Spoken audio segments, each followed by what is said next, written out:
je me présente, Gouche Bastien, interne de neurochirurgie à Lille. Je vais vous présenter cette fois-ci un topo sur les hématomes intracrâniens.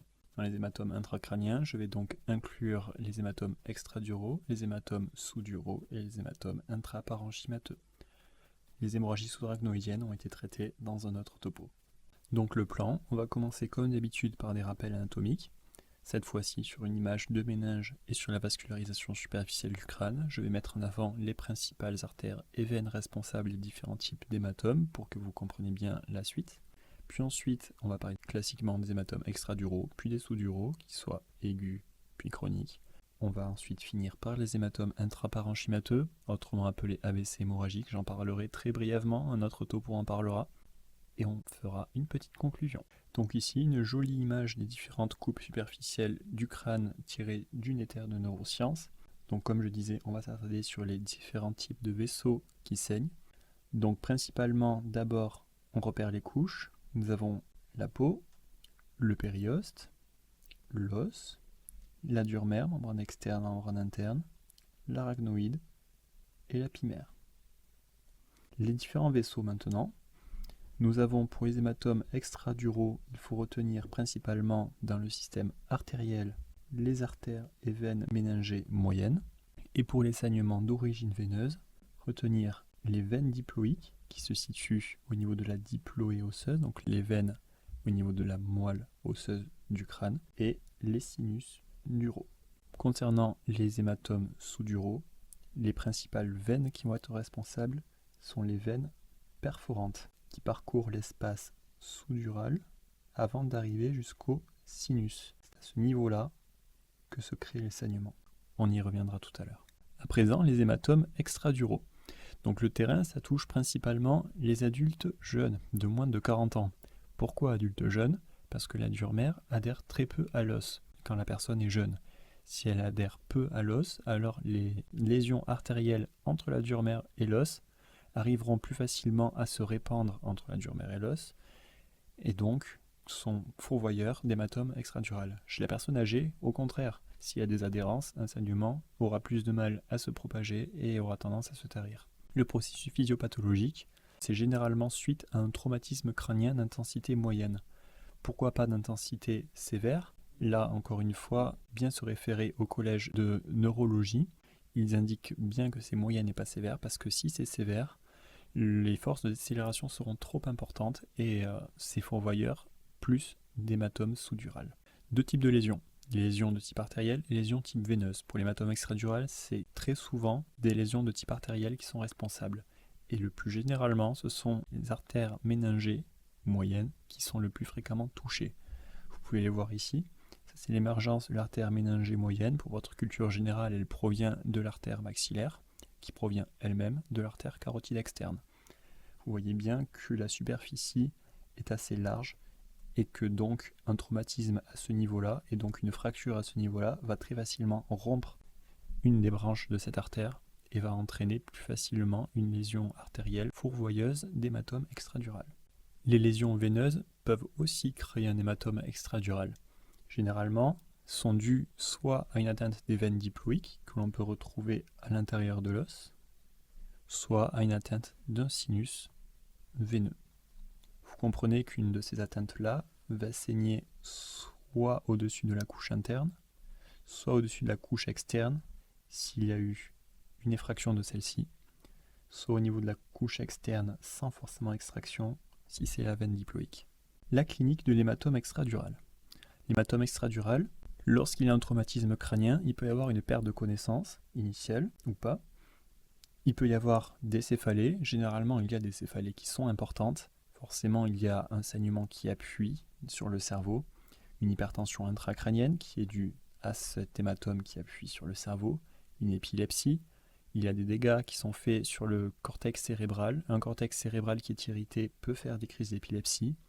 Des troubles de la conscience. Encore une fois, tout dégât neurologique peut entraîner des troubles de la conscience qui peuvent aller de la confusion jusqu'au coma.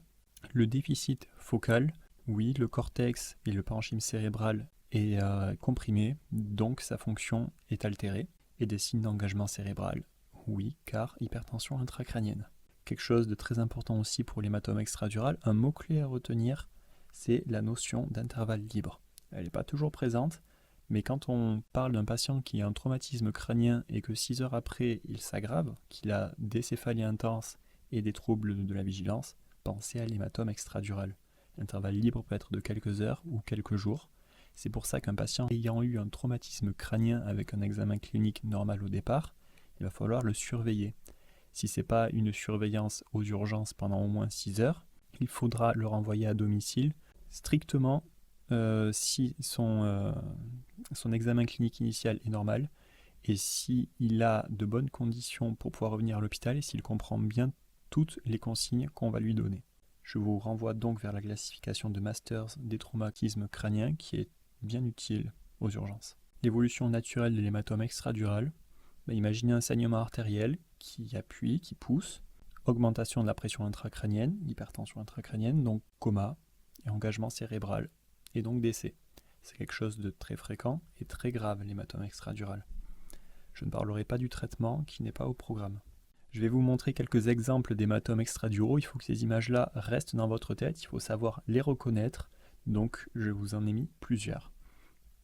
Donc sur l'image de gauche, on peut voir ici un hématome extradural de la convexité gauche, plutôt de petite taille. Sur l'image de droite, on voit un hématome extradural de la convexité droite, de grande taille. Ils n'ont pas forcément un effet de masse, peut-être celui-ci qui est léger, on voit que le ventricule est un petit peu écrasé de ce côté-là, la corne frontale du ventricule gauche. Ces hématomes extraduraux sont de localisation temporopariétale, qui est la localisation la plus classique. On les décrit classiquement comme des hyperdensités spontanées sous forme de lentilles biconvexes.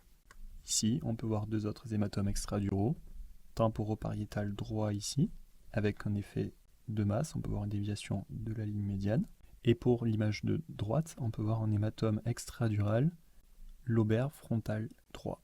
Un hématome extradural aussi, qu'on voit très bien sur la convexité droite ici, et en fenêtre osseuse, typiquement la fracture. On peut deviner l'hématome à ce niveau-là. Maintenant, on va parler des hématomes sous-duraux. Commençons par l'hématome sous-dural aigu. L'hématome sous-dural aigu va généralement toucher les personnes d'âge extrême, donc soit les nourrissons, soit les adultes âgés. Quand je dis âgés, c'est classiquement après 40 ans, étant donné qu'avant 40 ans, c'est plutôt les hématomes extraduraux. Donc, je le répète, pourquoi les sujets âgés? Parce qu'il y a plus d'adhérence au niveau de la durmère à l'os, donc il y a moins de chances de faire un hématome extradural. Aussi, les personnes âgées ont un parenchyme cérébral moins épais que les personnes jeunes et donc ont plus de chances de déchirer leurs veines perforantes. Ça, je vais vous le réexpliquer. Et les nourrissons, lors du syndrome du bébé secoué, oui, vous prenez un bébé, vous le secouez dans tous les sens, il va faire son hématome sous-dural aigu. C'est un sujet typique d'un cas clinique de maltraitance. Processus physiopathologique, c'est surtout la décélération qui est à retenir ici. C'est le mot-clé le plus important. Le traumatisme crânien doit être donc d'intensité haute pour avoir une haute décélération. Cette décélération-là va faire bouger le cortex cérébral et donc les structures veineuses qui y sont accrochées par rapport à l'os qui lui est immobile. Il y a des veines qui relient le cortex au sinus, sinus qui est relié à la durmère, durmère qui est relié à l'os. Ces veines-là qui sont dites veines perforantes ou veines corticales en pont sont donc mobilisées. Si la décélération est importante, le parenchyme va partir loin, les veines vont se déchirer, il y aura donc un saignement d'origine veineuse qui va créer un hématome sous-dural aigu. Je vous remontre ici un schéma anatomique.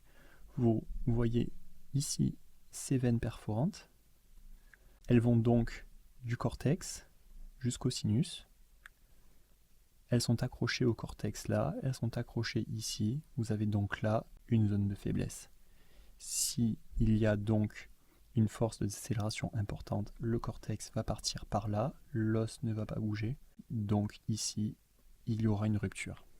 Facteur favorisant, à rechercher toujours et systématiquement lors d'un saignement intracrânien, si le patient prend des antithrombotiques, soit aspirine, AVK, peu importe, ou est atteint d'une coagulopathie. Concernant les signes cliniques de l'hématome sous-dural aigu, globalement, ce sont les mêmes que l'hématome extradural aigu. Il y a un saignement qui est en dehors du parenchyme cérébral et qui appuie dessus rapidement. Donc la clinique est la même. Seule différence, dans l'hématome sous-dural aigu, classiquement, on ne retrouve pas d'intervalle libre.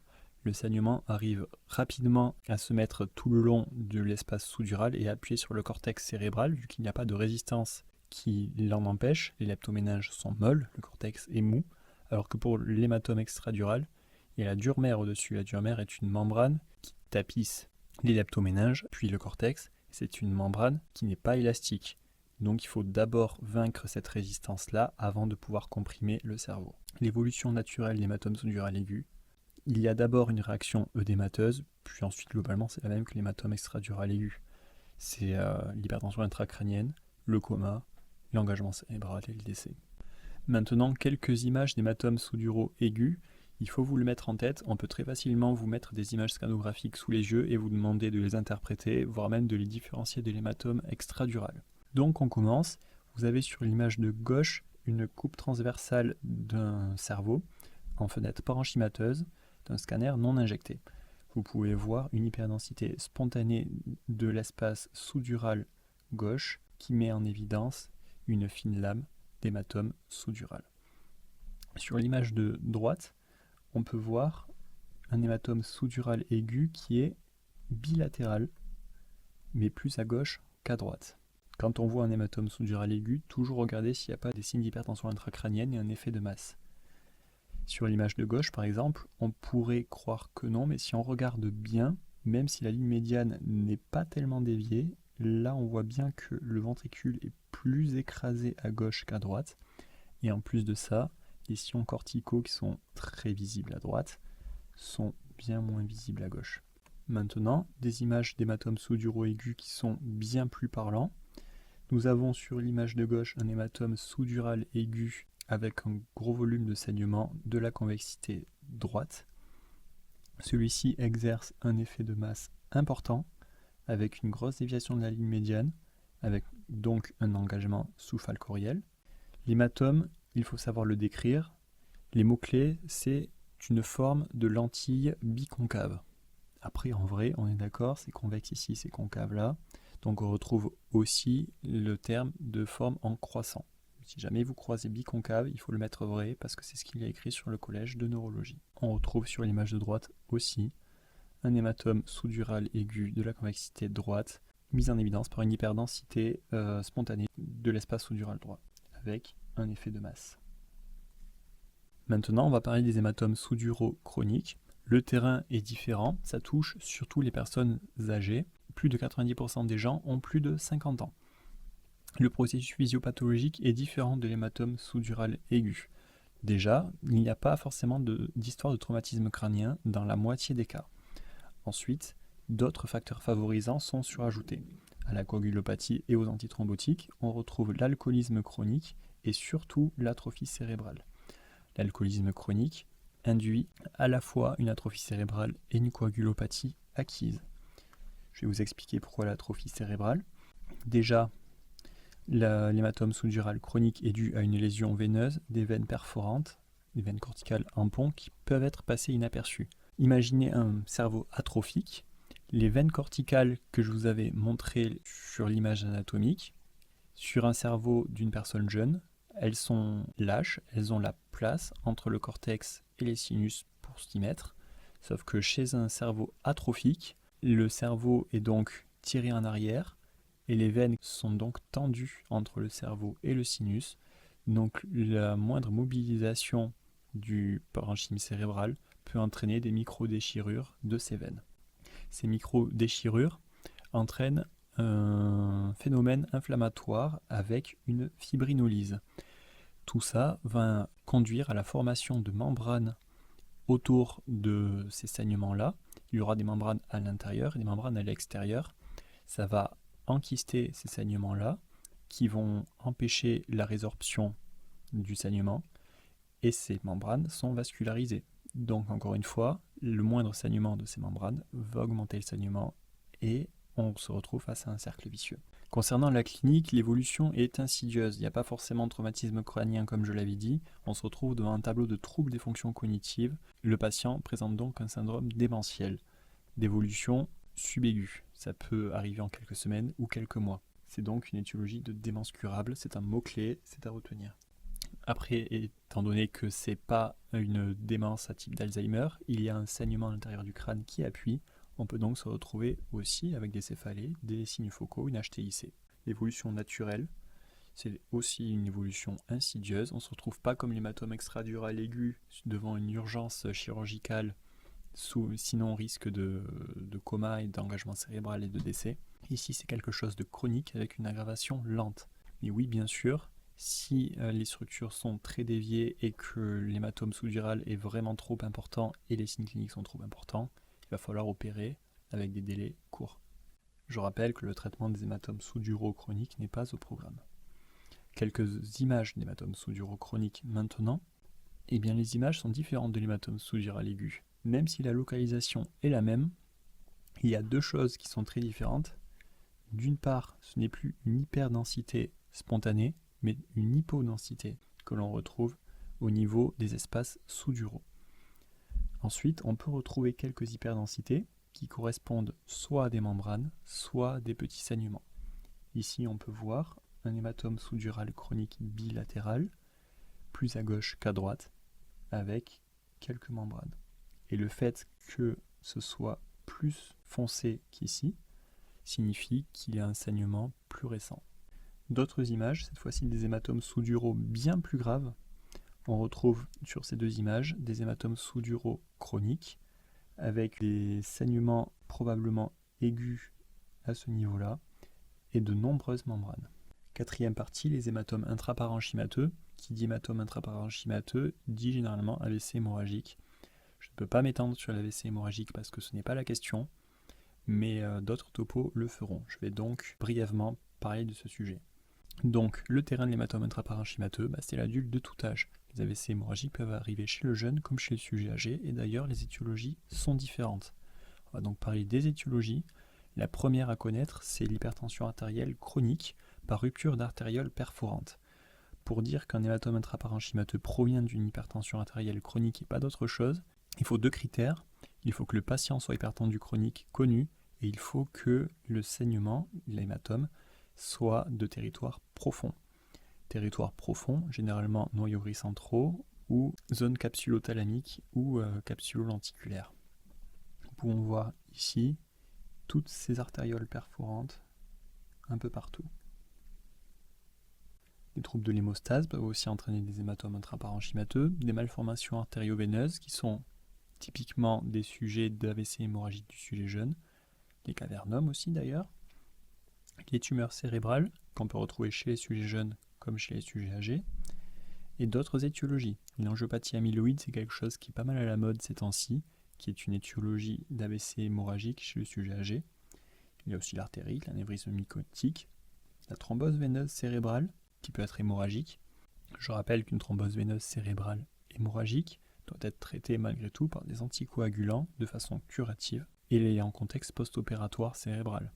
Des dégâts qui ont été faits au niveau cérébraux, une mauvaise hémostase, on referme et hop, un hématome à l'intérieur. La clinique de l'hématome intraparenchymateux, c'est globalement celle de l'AVC ischémique, donc des troubles neurologiques brutaux, mais auxquels on peut surajouter des céphalées et l'hypertension intracrânienne, étant donné qu'il y a un saignement à l'intérieur du crâne. Prise en charge hématome intraparenchymateux, par contre, l'AVC hémorragique, c'est à connaître, c'est au programme, donc bossez-le bien.